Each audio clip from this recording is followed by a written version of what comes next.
Good morning प्यारे बच्चों। फिर आज मैं आपको एकांकी संचय का 4th पैराग्राफ हमने पढ़ा दिया है और आज हम पार्ट वाइज जो हमने डिवाइड किया है इस पाठ को, तो आज 5वें भाग पर हम इसका डिस्कस करेंगे कि अभी तक हम पढ़े हैं कि दुर्योधन और धृतराष्ट्र के बीच क्या संवाद चल रहा था राज्य के संबंध में। अब उसके आगे आप ये पढ़े हो पेज नंबर 79 नहीं, हाँ 79 का 78 का क्वेश्चन हमने दिया था। क्वेश्चन होमवर्क था, पश्चाताप तो तुम्हें होना चाहिए ये उसका।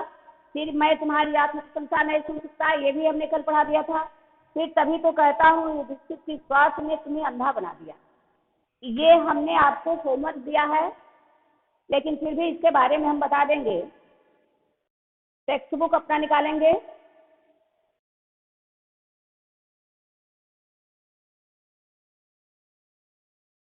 सभी लोग।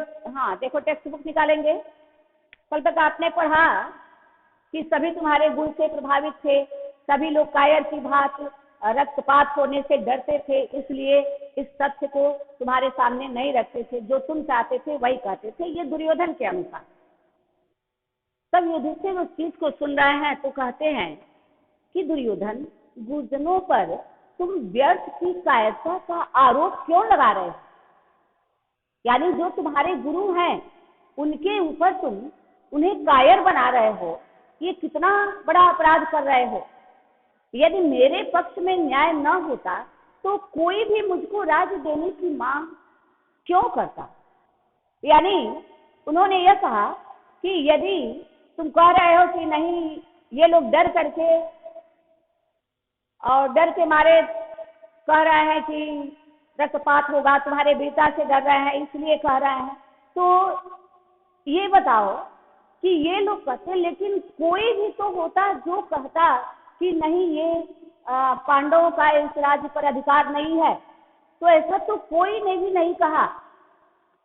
तो फिर क्या कहता है दुर्योधन? अब यहाँ से हम आज पढ़ेंगे दुर्योधन क्या कहता है। सभी लोग टेक्स्ट बुक देखेंगे, ये टेक्स्ट बुक सबके सामने होगा, पेज नंबर 78, पेज नंबर 78 और आपके वर्क बुक का पेज नंबर है 79। तो इसमें ये पैराग्राफ आप देखेंगे। तभी तो कहता हूँ युधिष्ठिर कि स्वार्थ ने तुम्हें अंधा बना दिया है, ये दुर्योधन कह रहा है। अन्यथा इतनी छोटी सी बात क्या तुम्हें दिखाई न पड़ती? जितने धार्मिक और न्यायी व्यक्ति थे, सबने इस युद्ध में मेरा साथ दिया है। देखो क्या दलील देता है। मैं बार बार यही कह रही हूँ कि जो आलोचक होते हैं वे हमेशा किसी तथ्य को यदि सही भी है तो उस अर्थ का अनर्थ बना करके उसका अपोजिट रूप, विलोम विपरीतार्थक रूप दिखा करके उसे सिद्ध करने का प्रयास करते हैं। वही दुर्योधन कर रहा है। क्या कह रहा है कि तभी तो कहता हूँ, जब युधिष्ठिर ने कहा कि कोई ने भी, जो भी इतने बड़े बड़े लोग हैं, कोई भी तो ऐसा दलील नहीं दिया कि नहीं, जो तुम ये राज्य मांग रहे हो इस पर तुम्हारा अधिकार नहीं है। कोई भी ऐसा नहीं कहा। तो कह रहा है कि तभी तो कह रहा हूँ युधिष्ठिर कि तुम्हें इतनी छोटी सी बात नहीं समझ में आती। वह क्या कि तुम्हें अंधा बना दिया है। और लोग क्या कहे, तुमको दिखाई नहीं देता? इतनी छोटी सी बात तुम्हें समझ में नहीं आती? जितने धार्मिक, तुम ये नहीं देख रहे हो? देखो कैसे दलील दे करके उसे गलत सिद्ध कर रहा है युधिष्ठिर की बातों को।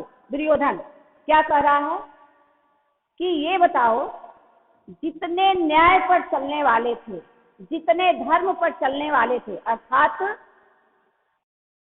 सबने इस युद्ध में मेरा साथ दिया, तुम्हारा नहीं। इसीलिए दिया मेरा साथ, उसके कहने के अनुसार। जबकि उन लोगों ने इसलिए उसका साथ दिया कि वे उस राज्य के धृतराष्ट्र का नमक खाए, उनके वचनबद्ध थे। उस समय की प्रथा के अनुसार।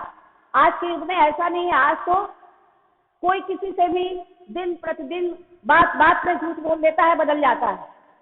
लेकिन उस समय ऐसी थी कि वचनबद्ध जो हो जाता था वह अपने वचन से पीछे नहीं होता। तो यह दलील दिखाया कि तुमको ये छोटी सी बात समझ में नहीं आती कि जितने धर्म पर चलने वाले थे, जितने न्याय पर चलने वाले थे, सभी मेरा साथ दिए, तुम्हारा साथ नहीं दिए। ऐसा क्यों? ये बात तुमको समझ में नहीं आया? सबने इस युद्ध में मेरा साथ दिया। इस पैराग्राफ को आप अंडरलाइन कर लोगे। इस गद्यांश से संबंधित आपका प्रश्न आएगा। यदि न्याय तुम्हारी ओर था तो फिर भीष्म, द्रोण, कृपाचार्य, अश्वत्थामा सब मेरी ओर से क्यों लड़े?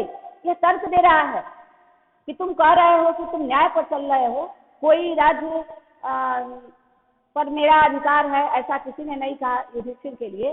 तो तुम ये नहीं देख रहे हो कि जितने न्याय पर चलने वाले थे, धार्मिक प्रवृत्ति के थे, कोई तुम्हारा साथ नहीं दिया। जैसे द्रोणाचार्य, भीष्म, अश्वत्थामा सब मेरे तरफ से लड़े, क्यों तुम्हारे तरफ से नहीं लड़ा? इसलिए कि उस राज्य पर मेरा अधिकार था। ये दलील दे रहा है दुर्योधन। क्या वे जानबूझकर अन्याय का साथ दे रहे थे? यानी पूछ रहा है युधिष्ठिर से कि क्या इतने बड़े बड़े जो लोग हैं जिनको तुम भी सम्मानित समझते हो, उन्हें सम्मान देते हो, और क्या वो लोग न्याय पर अन्याय पर जाते? वो न्याय का साथ दिए, इसलिए मेरे तरफ से लड़े। यदि सब मेरी ओर से क्यों लड़े? क्या वे जानबूझकर अन्याय का साथ दे रहे थे? यहाँ तक कि कृष्ण जैसे तुम्हारे परम मित्र ने भी मेरी सहायता के लिए अपनी नारायणी सेना दे दी। क्यों दी? इसलिए कि वह राज्य मेरा था, इसलिए तुम्हारे विरोध में वह मेरे तरफ से लड़े। यह दुर्योधन दलील दे रहा है युधिष्ठिर से अपने तर्क को सही करने के लिए। वे चतुर थे, दोनों पक्षों में मैत्री रखना ही उन्होंने अच्छा समझा। क्या कह रहा है कि कृष्ण जैसे तुम्हारे परम मित्र ने भी मेरी सहायता की, क्योंकि वे चतुर थे। वे दोनों पक्षों में ये होशियारी से मेरी भी मदद किया है, तुम्हारी भी मदद, इसलिए कि वो चतुर थे। वे चाहते थे कि दोनों के लिए हम अच्छे बने रहें। ऐसा क्यों हुआ? बोलो। इसलिए ना कि न्याय वास्तव में मेरी ओर था। यानी वह यह समझाने की कोशिश कर रहा है कि युधिष्ठिर, सारे धर्मात्मा जितने गुरुजन हैं, संभ्रांत व्यक्ति हैं, यहाँ तक कि वह तर्क दिया कि कृष्ण जो तुम्हारे परम मित्र हैं, वह भी अपनी नारायणी सेना मुझे दिया। क्यों? इसलिए कि वह चतुर थे, इसलिए वो चाहते थे कि दोनों पक्ष के तरफ से मैं अच्छा रहूं। इसलिए कि न्याय वास्तव में मेरी ओर था, इसलिए उन लोगों ने ऐसा किया। ये दुर्योधन युधिष्ठिर को समझाने का प्रयास कर रहा है। अब देखो, उसके बाद है युधिष्ठिर, सुयोधन, मैं तुम्हें सांत्वना देने आया था। जब ऐसी बातें गलत पर गलत दलीलें दे रहा है दुर्योधन, तो युधिष्ठिर, क्योंकि मूर्खों को, गलत लोगों को आप सही रास्ता दिखाओगे, वह मानने को तैयार नहीं हो सकता। इसलिए युधिष्ठिर उससे तंग आकर के कहते हैं कि दुर्योधन, मैं तुम्हें सांत्वना देने आया था, तसल्ली देने आया था, विवाद करने नहीं। मैं तो तुम्हारी पीड़ा बांटने आया था, क्योंकि तुम चाहे जो समझो, मेरी इस बात का तुम विश्वास करो कि मैं इस रक्तपात के लिए तैयार नहीं था। मेरी इच्छा यह कदापि नहीं थी। लेकिन दुर्योधन इस बात को मानने को बिल्कुल तैयार नहीं था, जबकि वास्तविकता थी कि युधिष्ठिर बहुत बड़े धर्मात्मा थे। वे उसे सांत्वना देने के लिए आए थे कि अब उसे अपनी गलती का एहसास हुआ होगा, तो मैं उसे पश्चाताप भी कर रहा होगा, तो मैं उसे सांत्वना दूंगा। लेकिन यहाँ तो ऐसा नहीं था। वह कह रहे हैं कि दुर्योधन, तुम चाहे जो भी समझो, लेकिन कदापि मैं रक्तपात नहीं चाहता था। लेकिन तुमने विवश किया हमें, तब फिर दुर्योधन क्या कहता है, मैं इसका कैसे विश्वास करूं, क्या तुम्हारे कह देने से ही, यानी मैं कैसे विश्वास करूं कि तुम रक्तपात नहीं चाहते थे, यदि नहीं चाहते थे तो किया क्यों, तुम्हारे मात्र कहने से मैं इसको मान लूं तो फिर क्या, पर तुम्हारे वचनों से भी सशक्त स्वर हैं, तुम्हारे वचन से भी सशक्त वो स्वर हैं, तुम्हारे कार्यों का, तुम्हारे जीवन की गतिविधि का, और वह पुकार पुकार कर कह रही है कि युधिष्ठिर शोणित तर्पण चाहता है। ये दुर्योधन कह रहा है, युधिष्ठिर रक्त की होली खेलने के लिए ही सारे अवसर जुटा रहा था। भविष्य को भी तुम चाहो तो बहका सकते हो युधिष्ठिर, पर सुयोधन को नहीं बहका सकते, क्योंकि उसने अपने बचपन से लेकर अब तक एक एक घड़ी तुम्हारी ईर्ष्या के रथ की गड़गड़ाहट सुनते हुए बिताई। तुम्हारी तैयारियों ने उसे एक रात में चैन से सोने नहीं दिया।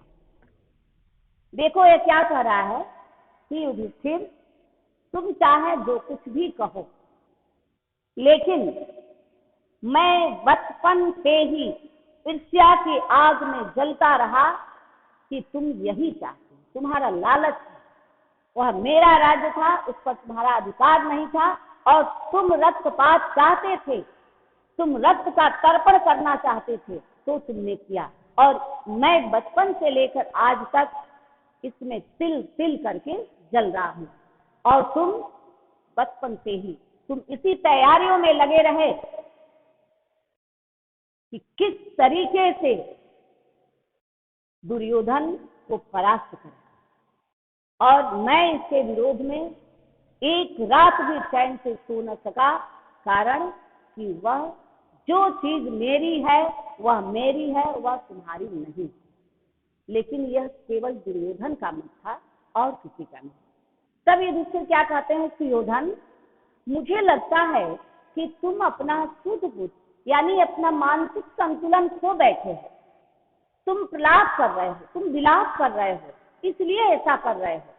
भला ज्ञान में भी कोई ऐसा असंभाव्य मीन्स जो घटित न हो सके, यानी युधिष्ठिर कह रहे हैं कि दुर्योधन, तुम जो ये बातें कह रहे हो मुझे शायद ऐसा लग रहा है, क्योंकि वह बिल्कुल न्याय संगत नहीं था, इसलिए कह रहे हैं कि दुर्योधन, मुझे ऐसा लगता है कि तुम इस युद्ध में या किसी कारणवश अपने चेतना को खो बैठे हो, तुम्हारा दिमाग सही नहीं है, मानसिक संतुलन सही नहीं है, इसलिए ऐसी बातें कर रहे हो।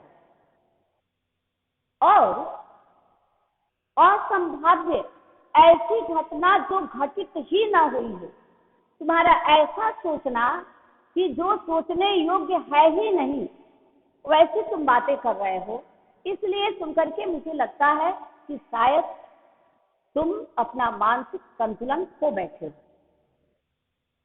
और क्या कह रहे हैं, जो पांडव तुमसे तिरस्कृत होकर घर घर भीख मांगते रहे, वन जंगलों की धूल छानते फिरे, उनके संबंध में भला कौन ज्ञानी व्यक्ति तुम्हारे इस कथन का विश्वास करेगा। तो उन्होंने यह समझाया कि दुर्योधन, तुम ऐसी ऐसी बातें कर रहे हो जिस बातों का कोई तथ्य नहीं, जो कभी घटित हुआ ही नहीं है, जो कभी ऐसा सोच ही नहीं सकता, जो यह नियम ही नहीं है।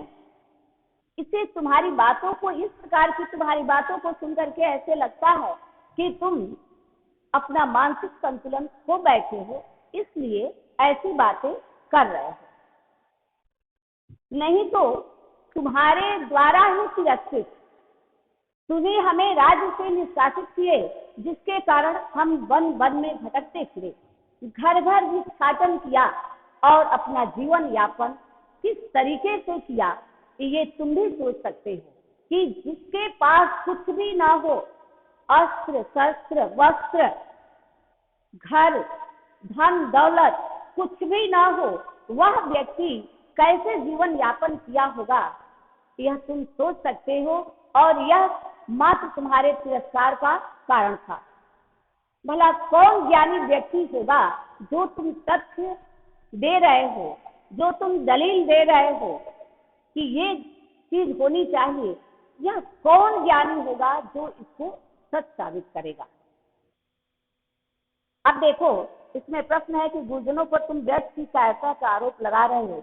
युधिष्ठिर ने अपने कथन के समर्थन में क्या कहा, ये अभी आप पढ़े हो, तो ये क्वेश्चन होमवर्क रहेगा, क्योंकि पैराग्राफ में समझा दे रही हूँ। उसके बाद है, तब दुर्योधन क्या कहता है, मैं जानता हूँ युधिष्ठिर। जब युधिष्ठिर ने कहा कि कौन ज्ञानी होगा जो तुम्हारी इस बातों को सही कहेगा, तब क्या कहता, मैं जानता हूँ युधिष्ठिर, कोई विश्वास नहीं करेगा, और करना भी चाहे तो तुम उसे विश्वास करने नहीं दोगे, पर इससे क्या, सत्य को दबाकर उसे मिथ्या नहीं किया जा सकता। यह दुर्योधन के अनुसार लग रहा है कि मैं जो कह रहा हूँ मैं सच हूँ, इसलिए कह रहा है कि कोई विश्वास इसलिए नहीं कर रहा है कि तुम उसे करने नहीं दोगे अपने ताकत बल पौरुष के कारण, लेकिन सभी लोग इसे दबा सकते हैं, लेकिन मैं इस मिथ्या, ये जो बात तुम कह रहे, सत्य को दबाकर उसे मिथ्या नहीं किया जा सकता। बचपन से जब हम लोगों ने एक साथ शिक्षा पाई, तब से आज तक के सारे चित्र मेरे दृष्टि में हैं। पुरोचन को कपट से मारकर तुम पांचाल गए, यहाँ द्रुपद को अपनी ओर मिलाया, तभी तो तुम्हारा बल बढ़ता देखकर पिता ने आधा राज्य दिया। यह दुर्योधन के अनुसार युवा यह दलील दे रहा है। तब युधिष्ठिर ने कहा, मैं तो यही जानता हूँ कि आधे राज्य पर मेरा अधिकार था, चाहे जिस कारण से भी हमको आधा राज्य मिला था उस पर मेरा अधिकार है। फिर दुर्योधन उसके आगे जो बातें कहता है उसको मैं फिर कल आपको बताऊंगी। आप इससे संबंधित जो प्रश्न है उसको आप घर से कर लेंगे। और यहाँ तक बार बार मैं आपको ये बता रही हूँ कि एक भी प्रश्न का उत्तर छोड़ना नहीं तो फिर आपका परीक्षा में अच्छा नंबर नहीं आएगा। और आप घर पे बैठे हो इसलिए आराम से, आपके पास पर्याप्त समय है, ये सारे प्रश्न का उत्तर कंप्लीट होना चाहिए। स्कूल में आने के बाद एक भी जो पहले इस समय पढ़ाया जा रहा है वह स्पेस उसका लिखने के लिए नहीं होना चाहिए। तो हम उम्मीद करते हैं सारे प्रश्न लिख लेना, कल मैं इसके आगे फिर आपको कल बताऊंगी। Thank you.